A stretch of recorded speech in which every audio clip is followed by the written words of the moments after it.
సమస్య. అదే కదా జగన్ చెప్పే గ్రామం వేరు.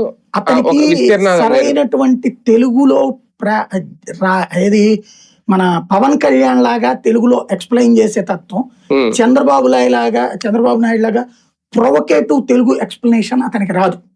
అతనికి ఆ భాషాపరమైన సమస్య అంటే అలా సూట్ గా చెప్పి కూడా లాస్ట్ టైం దెబ్బతిన్నారు. ఒక పవర్ పాయింట్ ప్రెజెంటేషన్ ఇచ్చి ఇంతకు మించి ఇవ్వలేము, ఇంతకు మించి సంక్షేమాలు రావు, డబ్బులు లేవని చెప్తే పక్కన కూర్చోబెట్టారు. ఈ విషయంలో సూటిగా చెప్పడాన్ని నేను హర్షిస్తా. అయితే అర్థమయ్యేలా చెప్పడంలో మిస్ అవుతున్నాడు. టైటిల్స్ పెట్టడం తప్పు అంటున్నా నేను. మావిగన్ అనేటటువంటిది అనవసర పదం. మొదట మాట్లాడావు, ఇక వదిలేయి. అమరావతి నా దృష్టిలో 3 ఊళ్ళ నగరం. ఇప్పుడు హైదరాబాద్ ఏంటండి, హైదరాబాదు, రంగారెడ్డి, సికింద్రాబాద్ మూడిటితో పాటు మెదక్లో కొంత కలిసి, మెదక్ తీసేద్దాం, 3 కలిపితేనే కదా ఒక నగరం. 3 జిల్లాలు ఒక నగరం. ఇక్కడే తను చెప్తుంది అదే. అది అలా చెప్పలేకపోతున్నారు ఆయన. చెప్పేది అదే. అతనికి తెలుగు మీద కమాండ్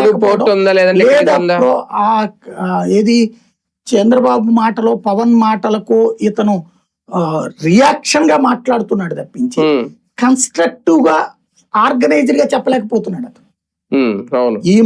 ఈ మావిగన్ అనే పదం మొదటిసారి అన్నాడంటే అర్థం ఉంది. నిన్న మాట్లాడినప్పుడు మేము దానికే ప్రిపేర్ అవుతున్నాం అన్నాడు. మావిగన్ ఆ మాట అన్నాడు, మావిగన్ కాకపోతే అమరావతి అని పేరు పెట్టుకోండి అని.